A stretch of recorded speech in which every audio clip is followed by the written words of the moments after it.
Good morning girls. पहला प्रश्न है, प्राचीन कालीन भारतीय शिक्षा के स्वरूप का उल्लेख कीजिए। इसमें हम लोग प्राचीन काल में जो भारतीय शिक्षा थी उसके स्वरूप के बारे में जानेंगे। प्राचीन कालीन शिक्षा जो थी,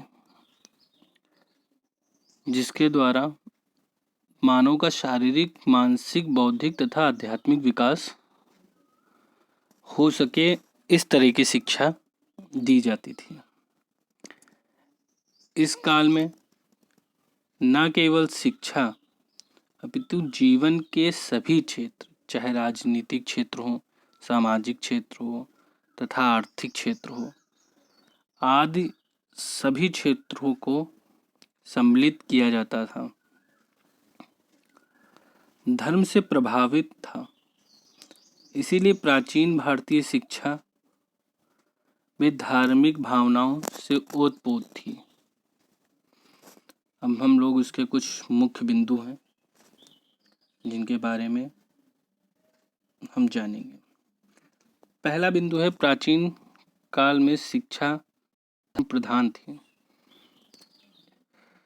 इसीलिए सबको शिक्षा प्राप्त करना अनिवार्य था और आवश्यक था। शिक्षा व्यक्ति के संपूर्ण विकास के लिए पर आधारित थी। मनुष्य का संपूर्ण विकास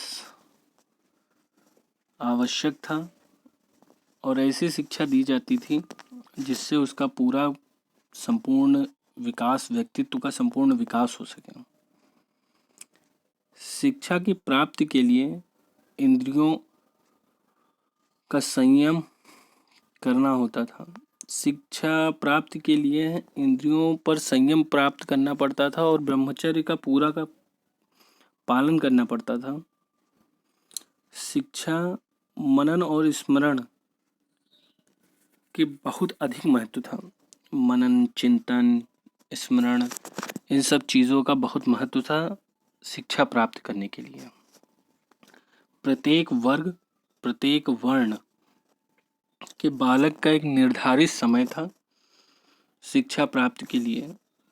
5 से लेकर 8 वर्ष की आयु के बीच में उसे शिक्षा प्राप्त करनी होती थी। मतलब प्रारंभिक जो था, उसके गुरुकुल जाने का जो समय था वो 5 से लेकर 8 वर्ष तक की आयु में उसे गुरुकुल में प्रवेश लेना होता था। शिक्षा प्राप्त करने के लिए शिष्य को गुरुकुल के आश्रम में जाना होता था और वहाँ के सदस्य के रूप में उसे रहना पड़ता था। शिक्षा प्राप्त करने के लिए सभी शिष्यों को गुरुकुल जाके वहीं पर रहना होता था। विद्या अध्ययन के लिए गुरुजन अपने आश्रम नगर से, देखिए जो गुरुकुल थे वो नगरों से दूर थे, शांत जगह पे थे जिससे एकांत हो। और 8वां है, शिक्षा की प्राप्ति में दैनिक अभ्यास और दिनचर्या का निर्वाह।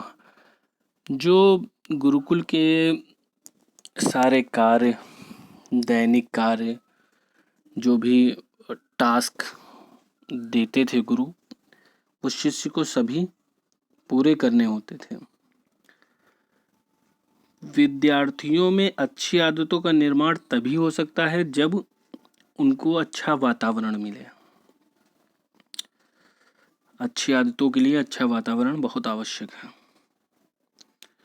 शिक्षा में लोकतांत्रिक आदर्श का पालन, भेदभाव नहीं था। देखिए जो गुरुकुल में थे उसमें शिक्षा में भेदभाव नहीं था। वही शिक्षा राजा का पुत्र भी प्राप्त करता था और वही शिक्षा रंक का भी पुत्र प्राप्त करता था। इसीलिए अब देखिए हमारे वहाँ ड्रेस कोड होता है जो हर स्कूल में लागू होता है, चाहे एक रिक्शे वाले का बच्चा हो या एक IAS का बच्चा हो, वो उसी यूनिफॉर्म में स्कूल आएगा जो स्कूल की यूनिफॉर्म होगी। इससे बच्चों में भेदभाव की भावना नहीं होती है और हमें भी बच्चों में भेदभाव नहीं करना चाहिए।